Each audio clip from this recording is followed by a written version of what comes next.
ان کا تو کوئی فائدہ نہیں جل صاحب اس کو آپ اگر- کس طرح دیکھتے ہیں کہ پاکستان کی ایک عدالت منی لانڈرنگ کے الزام میں ایک شخص کو مرد الزام ٹھہرا کر یعنی اسے مجرم قرار دے دیتی ہے، وہ شخص وہاں جاتا ہے، وہ سابق حکمران ہوتا ہے، وہاں جا کر ان کا ویزا بھی ایکسپائر ہو جاتا ہے، برطانیہ کی حکومت ان کو فیسیلیٹیٹ کرتی ہے، اور برطانیہ جیسے ممالک جو ہیں الزام ہم پر لگا رہے ہیں جی آپ لوگ منی لانڈرنگ میں ملوث ہوتے ہیں، اور ایک جانب ان مجرموں کو فیسیلیٹیٹ کیا جاتا ہے۔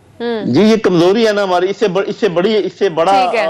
جو بات ہے وہ تو الطاف حسین والی ہے کہ جس نے صاف کہا ہے اپنے آپ کو کہ جی میں پاکستان کا دشمن اور دشمنوں کے ساتھ ملا ہے، اس کا بھی نہیں آپ کچھ کر سکے۔ تو میرا خیال ہے یہ جب کمزور بیانیہ آپ کا مضبوط بیانیے میں تبدیل ہو جائے گا تو پھر حالات بھی ٹھیک ہو جائیں گے اور بہتر ہو جائیں گے انشاءاللہ۔ ٹھیک ہے، نیریٹو سٹرونگ کرنے کی ضرورت ہے۔ بہت شکریہ جنرل صاحب اپنے پروگرام کو پڑھا۔ بریک کا ٹائم ہوا ہے، بریک کے بعد ہمارے ساتھ صدیق جان بھی موجود ہوں گے اور بات کریں گے ناظرین جو کراچی میں تجاوزات کے خلاف آپریشن ہو رہا ہے ان متاثرین سے متعلق وفاقی حکومت نے ایک اہم اور بڑا فیصلہ کیا ہے، وہ کیا ہے؟ ایکسکلوسیو سٹوری آپ کے ساتھ شیئر کریں گے، ساتھ ہی رہے گا۔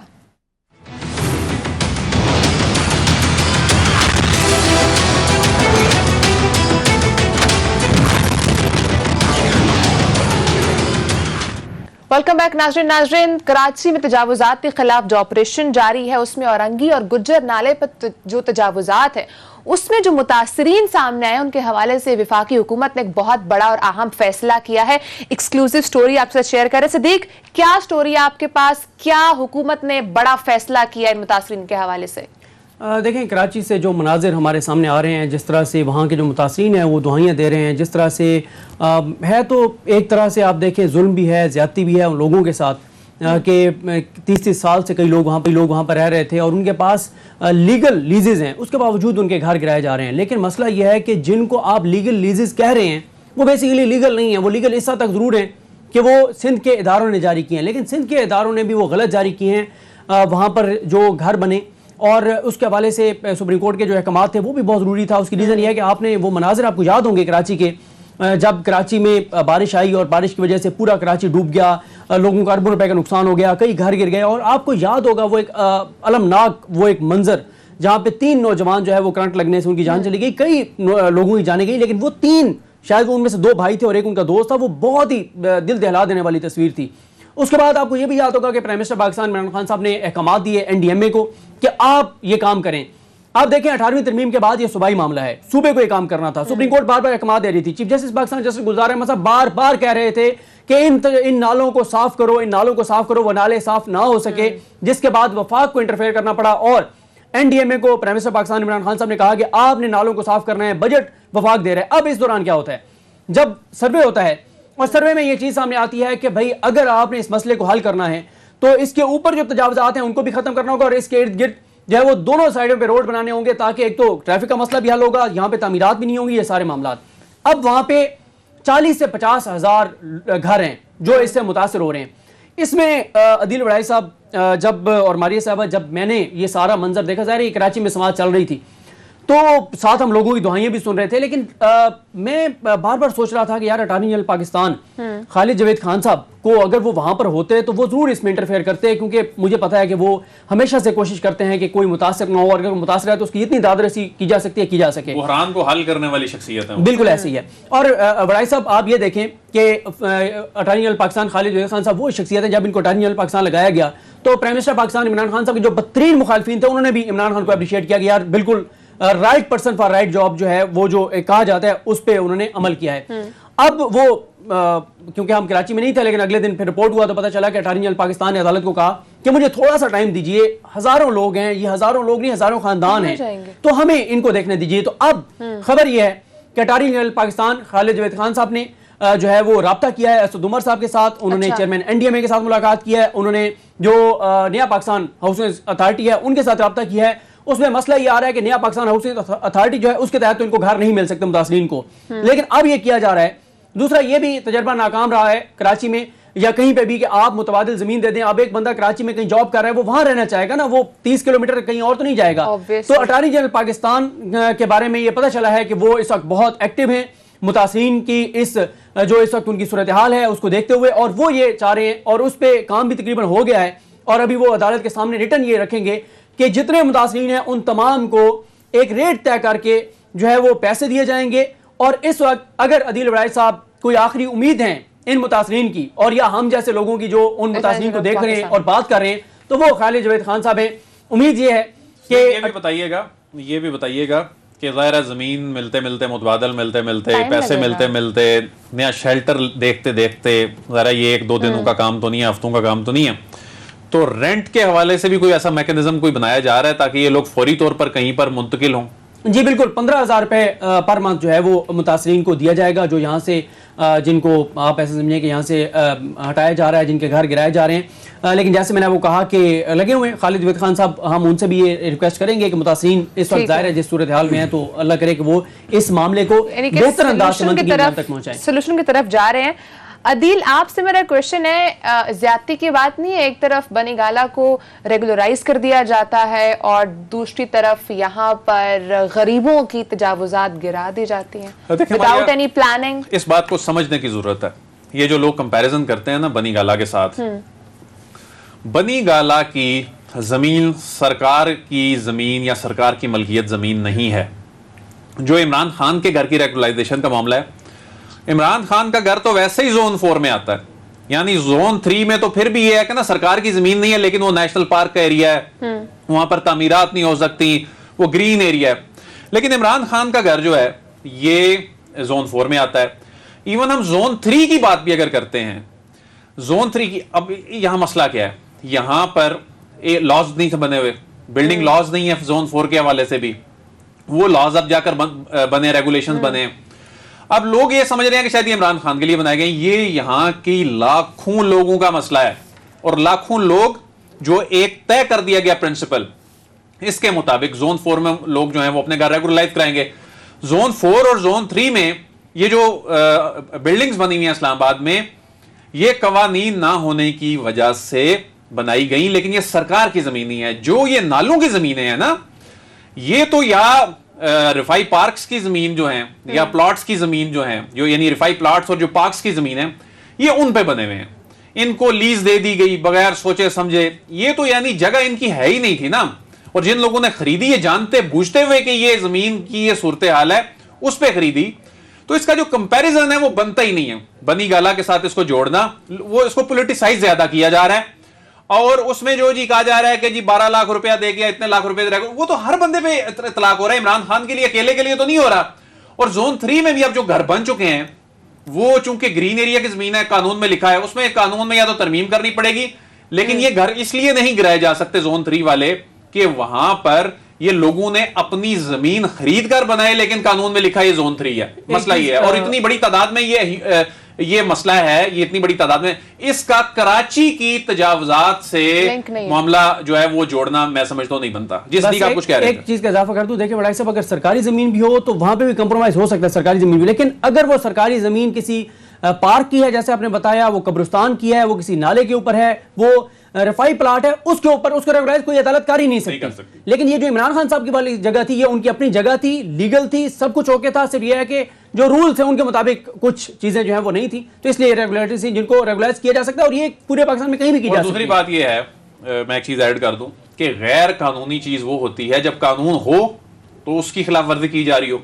ریگولیشنز ہی نہیں تھے، حیران کن طور پر، یعنی پچھلی دہائیوں میں وہ ریگولیشنز کسی طرح بنانے کی زحمت ہی نہیں کی. یہ تو جسٹس ثاقب نثار صاحب بننے کی ضرورت ہے. یہ تو جسٹس ثاقب نثار صاحب کے پاس جب عمران خان صاحب کا خط گیا، اور اس کے بعد پھر یہ بنی گالہ والا معاملہ جو ہے اوورال، اس کے بعد پھر پتہ چلا ریگولیشنز نہیں. طارق فضل چودھری صاحب نے کہا کہ ہم ریگولائز کریں گے، طارق فضل چودھری صاحب آگے آگے تھے. تو تاثر یہ دیا جا رہا ہے جی ایک بندے کو فیسیلیٹیٹ کرنے کے لیے کیا گیا، ایسا بالکل نہیں. ٹھیک ہے ناظرین، یہاں پہ ٹائم بھی ختم ہو چکا ہے. یہاں پر اب سلوشن یہ جو بھی متاثرین ہیں اس وقت، کیونکہ تجاوزات ہیں، غیر قانونی تجاوزات ہیں، ان کا obviously کوئی نہ کوئی سلوشن بھی نکالنا ہے، لیکن پیرالل میں جو متاثرین ہیں ان کے لیے بھی کوئی سلوشن نکالا جا رہا ہے. ناظرین ٹائم ختم ہو چکا ہے، انشاءاللہ آپ سے کل ملاقات ہوگی. اپنا خیال رکھیے گا. اللہ حافظ.